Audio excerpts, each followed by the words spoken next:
అంటే ఎంత ఎంత వింత పోకడలంటే పొద్దున్నే నిన్న ఉదయం నుంచే ఎన్నికల యంత్రాంగం కొత్తపల్లి, నల్గొండవారిపల్లి, అట్లాగే ఎర్రిపల్లి, నల్లపురెడ్డిపల్లి ఈ గ్రామాల్లో నిన్న జరుగుతుంది. నిన్న జరిగిన తంతు ఏంటంటే ఓ పక్కన ఓటర్ల గుర్తింపు అంటే ఓటర్ స్లిప్ని అంటే వారి సీరియల్ నెంబర్ ఎంత, వారు ఏ పోలింగ్ స్టేషన్కి వెళ్ళాలి అంటే ఏ ఊరు, వేరే ఊర్లు మార్చేశారు కదా, వేరే ఊర్లకి మార్చేసిన దాని మీద ఏ ఊరు వెళ్ళాలి, ఏ ఊర్లో పోలింగ్ కేంద్రం ఎక్కడ, వీరి సీరియల్ నెంబర్ ఎంత ఇట్లాంటివన్నీ కూడా ఎన్నికల ఓటర్ స్లిప్ని పంచిపెట్టు వెళ్తుంటే కనీసం అంటే వారికి వీరికి గ్యాప్ కూడా లేకుండా కనీసం 10 ఇళ్ళు ఒక బజారో కూడా ఖాళీ లేకుండా వీరి వెనకాలే అవి వసూలు చేసుకుంటా బయలుదేరుతున్నారు తెలుగుదేశం వాళ్ళు. ముందుగా ఓటుకి 10,000 రూపాయల చొప్పున ఓటర్కి ఆశ చూపిస్తున్నారు. ఎవరైనా వెళ్ళినా వెళ్ళి అక్కడికి వెళ్ళిన తర్వాత లైన్లో నుంచి ఉంటే ఆడొచ్చి కొడతాడో, ఈడొచ్చి పొడుస్తాడో. సాక్షాత్తు గన్మెన్లో ఉన్నటువంటి ఎమ్మెల్సీ రమేష్ యాదవ్కే ఇవాళ రక్షణ లేని పరిస్థితి. మనం వెళ్ళి ఈ ఊళ్ళోంచి ఎక్కడి నుంచి అక్కడికి తీసుకెళ్ళి ఆ ఊరు తీసుకెళ్ళి పొరుగురు తీసుకెళ్ళి ఓటేయమంటున్నాడు. అక్కడికి వెళ్ళి లైన్లో నుంచుంటే ఎవడొచ్చి కొడతాడో, ఎవడొచ్చి పొడుస్తాడో. ఎందుకు వచ్చింది రా బాబు, 10,000 ఇస్తున్నాడు చంద్రబాబు నాయుడు, ఆ 10,000 తీసుకుందాంలే అని చెప్పని ఆ 10,000 తీసుకుని స్లిప్పులు ఇచ్చేవాళ్ళు కొంతమంది భయపడేవాళ్ళు ఉన్నారు. ఎవరైనా లేదు మా ఓటు మేము వేసుకుంటాం, నువ్వు 10,000 ఇచ్చినా 20,000 ఇచ్చినా ఈ చంద్రబాబు పాపం మాకొద్దు అని చెప్పని ఎదురు తిరిగిన ఓటర్లు ఉంటే భయభ్రాంతులకు గురి చేస్తున్నారు, రౌడీజం చేస్తున్నారు. నిన్న ఆయన్ని తలకాయ నరికాం, నిన్న ఈడి కాలు చేయించి తీసాం, మళ్ళీ ఆడి మీద కేసు పెట్టాం. నిన్న అవినాష్ రెడ్డి మీద, అవినాష్ రెడ్డితో పాటు 150 మంది మీద కేసు పెట్టాం. రేపు ఆడిని చేస్తాం, రేపు ఈయన్ని చేస్తాం, మిమ్మల్ని కూడా ఇదే గతి పడుతుందని చెప్పని బెదిరించడం, రేపు ఊళ్ళోంచి ఎలా బయటకు వస్తావో చూస్తామని చెప్పటం, ఇన్ని చెప్పి బెదిరిస్తుంటే ఇంటి బయట పోలీసు ఉంటాడు, ఆ బజార్లో సబ్ ఇన్స్పెక్టర్ ఉంటాడు, ఆ ఊరు సెంటర్లో సర్కిల్ ఇన్స్పెక్టర్ ఉంటాడు. కానీ ఎవడో కూడా ఒక్క అధికారి కూడా వీళ్ళని నిర్వహించడు. షాడో ఆఫీసర్లు తిరుగుతూ ఉంటారు. ఇవన్నీ ఎవరి కోసమే అంటే రోజు వైఎస్ఆర్ కాంగ్రెస్ పార్టీ వాళ్ళు వచ్చి ఇక్కడ అలరలరి చేస్తున్నారు. ఈ మీడియా వాళ్ళేమో వీళ్ళు చెప్పేటువంటి నిజాలని వీళ్ళు ప్రపంచానికి చెప్పేటువంటి ప్రతి తెలుగుదేశం పచ్చ పార్టీ చేస్తున్నటువంటి దుర్మార్గపు చేష్టలన్నీ కూడా ప్రపంచానికి చూపిస్తున్నారు ఈ ఛానల్స్లన్నీ కూడా. కాబట్టి మనం ఏదో తూతూ మంత్రం చేద్దాం, పోలీసులను ఎక్కువ మంది పెడదాం, షాడో పార్టీలను పెడతాం, ఎన్నికల ఫ్లయింగ్ స్క్వాడ్ని పెడతాం అంటారు. ఎవడు ఊరికనే చూసుకుంటా తిరుగుతూ ఉంటారు, అందరు కళ్ళకు గంతలు కట్టుకుంటారు.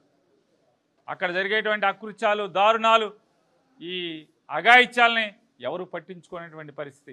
ఎన్నికల కమిషన్కి మాత్రం ఏమండి, నల్గొండవారిపల్లిలో మేము 300 మంది పోలీసుని పెట్టాం, ఎర్రిపల్లిలో 150 మంది పోలీసుని పెట్టాం, లేదా అక్కడ ఎన్ని మందిని పెట్టామని రికార్డు అయితే ఇక్కడికి పంపిస్తున్నారు తప్పితే అక్కడ జరిగే తంతంతా కూడా ఓటర్ స్లిప్పులు లాక్కోవటం, బెదిరించటం, విచ్చలవిడిగా అధికారులు, ఎన్నికల విధుల్లో ఉన్నటువంటి అధికారులు ఆ ఇంటి బయట ఉన్నా సరే యథేచ్ఛగా 10,000 రూపాయలు ఇస్తున్నారు. కొన్ని చోట్ల చంద్రబాబు 10,000 పంపిస్తే 5,000 టీడీపీ వాళ్ళు జేబులో పెట్టుకుని 5,000 ఇస్తున్నారంట, 10,000 తీసుకున్నామని చెప్పమని చెప్తున్నారంట. ఇలా ఓ పక్క తంతు జరుగుతుంటే అందుకే ఇవాళ వారికి చెప్పడం జరిగింది. మొత్తం సాయంత్రానికో లేకపోతే రేపు తెల్లారుజామునికో మొత్తం మళ్ళీ ఎన్నికల ఓటర్ స్లిప్ని డిస్ట్రిబ్యూట్ చేయాలి, మళ్ళీ పంపిణీ చేయాలి, అలాగే మైకుల్లో ప్రచారం చేయాలి. ఎవరన్నా మీరు కాల్ సెంటర్ ఒకటి పెట్టాలి, ఎవరన్నా వచ్చి స్లిప్పులు అడిగినా, మళ్ళీ డబ్బులు ఎరేసినా, ఎవరైనా స్లిప్పులు ఇమ్మని బెదిరించినా వెంటనే ఆ కాల్ సెంటర్కి ఫోన్ చేస్తే వెంటనే దాని మీద చర్యలు తీసుకునేలాగా, వాళ్ళని అరెస్టులు చేసేలాగా, మీరు కట్టడి చేసుకునేలాగా చర్యలు తీసుకోమని చెప్పని కూడా ఎన్నికల కమిషనర్ గారికి చెప్పడం జరిగింది. అలాగే ఇది ఒకటే కాకుండా దాదాపుగా బైండ్ ఓవర్ చేసిన అనేక మంది వైఎస్ఆర్ కాంగ్రెస్ పార్టీ నాయకులను కానీ, లేదా ఎవరైతే బూతుల్లో రెగ్యులర్గా కూర్చునేటువంటి సాంప్రదాయం ఉందో, అలవాటు ఉందో వారందరి మీద కూడా బైండ్ ఓవర్ కేసులు కట్టారు. వారందరినీ కూడా స్వేచ్ఛగా ఎన్నికల విధులు వైఎస్ఆర్ కాంగ్రెస్ పార్టీ తరఫున నిర్వర్తించేట్టుగా మీరు చర్యలు తీసుకోమని చెప్పని, అలాగే మరీ ప్రత్యేకించి జిల్లా రెవెన్యూ యంత్రాంగం, జిల్లా పోలీసు యంత్రాంగం భారతదేశంలో ఇంతవరకు ఎక్కడా చూడనటువంటి పరిస్థితులు. ఒక ఊళ్ళో ఓటర్లందరినీ వేరే ఊరికి పోలింగ్కి తరలించేటువంటి పరిస్థితి, పోలింగ్ కేంద్రాన్నే తరలించినటువంటి వింత పోకడల్ని ఈ జిల్లా కలెక్టర్, ఈ జిల్లా ఎస్పీ కలిసి ఈ రకమైనటువంటి ఏర్పాట్లు చేయటం ప్రజాస్వామ్యాన్ని అపహాస్యం పాలు చేసేటువంటి పరిస్థితులు అక్కడ జరుగుతున్నాయి. కాబట్టి అలాగే వ్యవస్థ, ప్రభుత్వం చేస్తున్నటువంటి ఈ అకృత్యాలని ఎన్నికల కమిషన్ జోలు విధిల్చి ఇవాళ ఒక్కరోజన్నా నిర్భయంగా మీ విధులు నిర్వర్తించమని చెప్పి కూడా వారిని కోరుకోవటం, డిమాండ్ చేయడం జరిగింది. వారిని అడిగినప్పుడు వారు ఏం చెప్తారంటే, నేను కలెక్టర్ని కేకలేశాను, కలెక్టర్ని అడిగాను, కలెక్టర్ గారు అన్నీ చేశాం మేడం, ఆ ఊళ్ళో 300 మంది పోలీసులు మేడం, ఇప్పటికి 4000 మంది పోలీసులను పెట్టాం మేడం అంటారు.